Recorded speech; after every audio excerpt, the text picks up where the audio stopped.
State wise GK के अंतर्गत आज हम मिजोरम स्टेट को पढ़ेंगे। मिजोरम स्टेट यहाँ भी भारत का उत्तर पूर्वी राज्य है जो कि त्रिपुरा, मणिपुर और आसाम से घिरा हुआ राज्य है। मिजोरम स्थापना की बात करें 21 जनवरी 1972 को इसकी स्थापना की गई। किसके रूप में? एक केंद्र शासित प्रदेश का दर्जा इसे मिला। यहाँ पे अगर इसकी हिस्ट्री की बात करें तो असम का ही पार्ट था, जिसे असम में लुसाई हिल्स के नाम से जाना जाता था। फिर 1954 में 1954 में इसको नाम मिला यहीं पे क्या? मिजो हिल नाम दिया गया। इसके बाद यहाँ पे समथिंग 1959 से 1961 के बीच में एक जो नेता यहाँ के जो जिन्होंने एक आंदोलन चलाया, लाल डेंग जी के द्वारा एक आंदोलन चलाया गया जो कि मिजो नेशनल फ्रंट, किसके अंतर्गत? मिजो नेशनल फ्रंट के अंतर्गत आंदोलन चलाया गया। और उसी समय यहाँ पे 21 जनवरी 1972 को इसे एक केंद्र शासित प्रदेश का दर्जा दिया गया। उसी समय यहाँ पे कुछ अकाल भी पड़ा हुआ था और इन सब की जितनी भी समस्याएं थी सरकार उन सबको सुलझा नहीं पा रहे थे। इन सारी स्थिति में इसको एक केंद्र शासित प्रदेश का दर्जा दिया गया। इसके बाद कुछ शांति समझौता हुआ, जैसे मिजोरम शांति समझौता कहा गया, मिजोरम शांति समझौता। उसी के अंतर्गत इसे पूर्ण राज्य का दर्जा मिला। कब? 20 फरवरी 1986 को इसे भारत के एक पूर्ण राज्य का दर्जा प्राप्त हुआ। किसे? मिजोरम को। गठन 20 फरवरी 1987 को इसका फॉर्मेशन हुआ और 20 तारीख को 20 जो फरवरी को ही यहाँ पे मिजोरम डे के रूप में मनाया जाता है। कैपिटल आइजोल इसकी कैपिटल है। सीमा से जुड़े हुए राज्य त्रिपुरा, असम, मणिपुर इसकी सीमा से जुड़े हुए राज्य हैं। Largest city Aizawl. डिस्ट्रिक्ट्स 11। 21 जनवरी 1972 को पहले मिजोरम केंद्र शासित राज्य बना और फिर 1976 में इसे मिजो नेशनल फ्रंट के साथ हुई संधि के मुताबिक 20 फरवरी 1987 को मिजोरम को भारत के 23वें राज्य का दर्जा प्राप्त हुआ। जो ही अभी जो हिस्ट्री जिसकी बात हमने की थी वो यहाँ पे मेंशन की हुई है। हाल ही में यहाँ के गवर्नर हैं PS श्रीधरन पिल्लई, यहाँ के गवर्नर है। फर्स्ट गवर्नर की अगर हम बात करें तो हितेश्वर सैकिया यहाँ के फर्स्ट गवर्नर थे। इनका कार्यकाल स्टार्ट कब होता है? 11 दिसंबर 1986 को इनका कार्यकाल स्टार्ट होता है। फर्स्ट सीएम हाल ही में यहाँ के जो सीएम है वो है जोराम थंगा जी, यहाँ के हाल ही में सीएम हैं, जो कि और फर्स्ट सीएम की अगर हम बात करें छा छुंगा जी, यहाँ के फर्स्ट सीएम है। किस पार्टी से?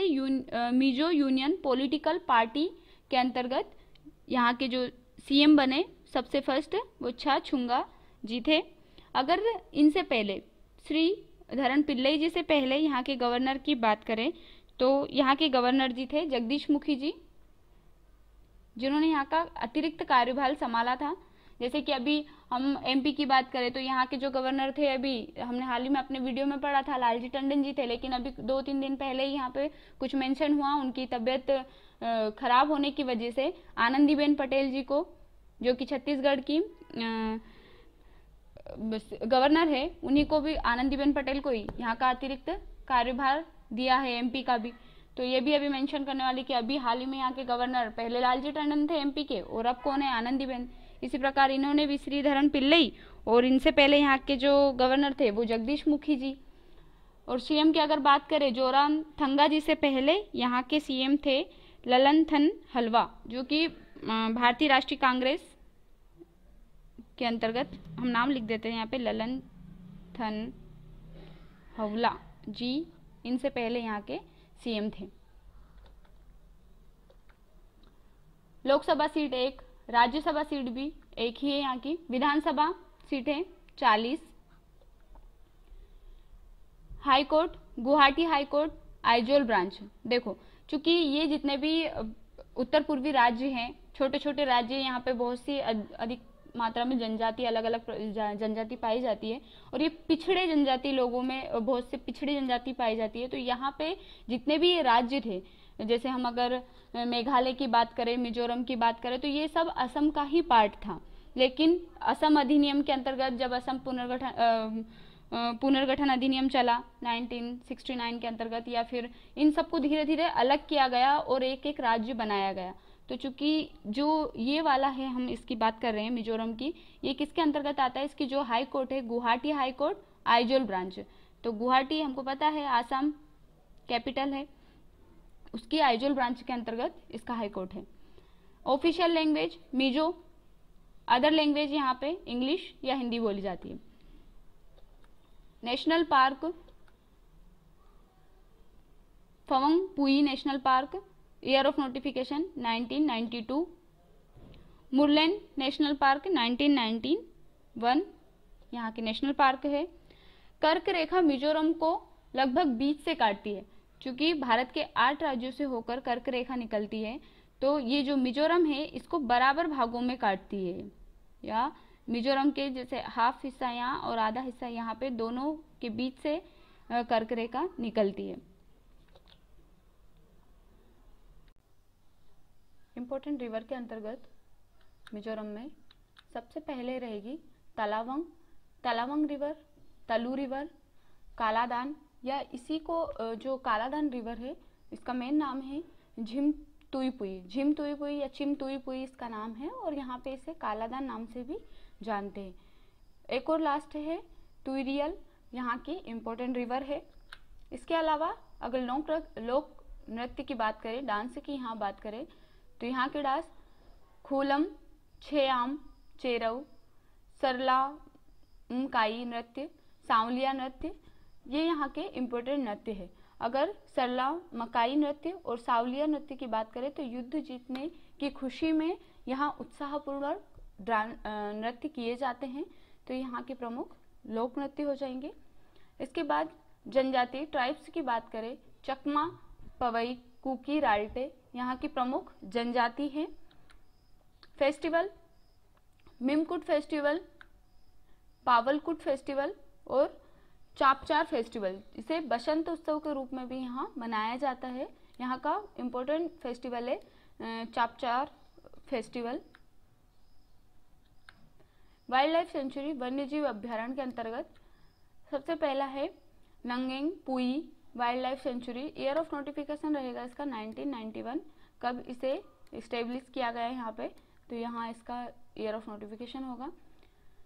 खावन लुंग wildlife sanctuary, year of notification इसका 1992। Thorangtlang wildlife sanctuary 2002। Lengteng wildlife sanctuary 1999। Dampa wildlife sanctuary 1985। Pualreng wildlife sanctuary 2004। Tawi wildlife sanctuary 1978। Tokalo wildlife sanctuary 2007। यहाँ के प्रमुख वन्यजीव अभ्यारण्य है। अगर वन्यजीव अभ्यारण्य से क्वेश्चन पूछे जाते हैं तो सीधा सीधा एक वन्यजीव अभ्यारण्य दे दे और पूछ ले कि यह भारत के किस स्टेट में है, या फिर इस तरह से भी पूछ लिया जाता है कि कभी कभी वन्यजीव अभ्यारण्य पूरा ही दे दिया जाता है, जैसे कि यहाँ पे दाम्प वाइल्ड लाइफ सेंचुरी कहाँ स्थित है, या फिर उसका ईयर ऑफ नोटिफिकेशन पूछ लिया जाता है। तो ये हमारे लिए इम्पोर्टेंट है, वन्यजीव अभ्यारण्य भी और उनके साथ साथ उनका ईयर ऑफ नोटिफिकेशन कि कब इनको स्टेब्लिश किया गया, कब, तो ये सारी चीज़ें हमारे लिए यहाँ पे इम्पोर्टेंट हो जाती है।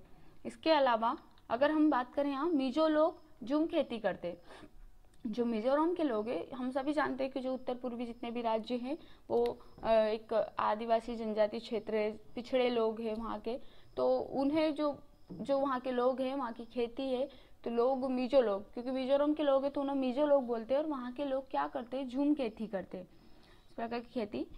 तो ये हमने मिजोरम के बारे में डिस्कस किया। नेक्स्ट वीडियो में हम अपने नेक्स्ट स्टेट के बारे में पढ़ेंगे।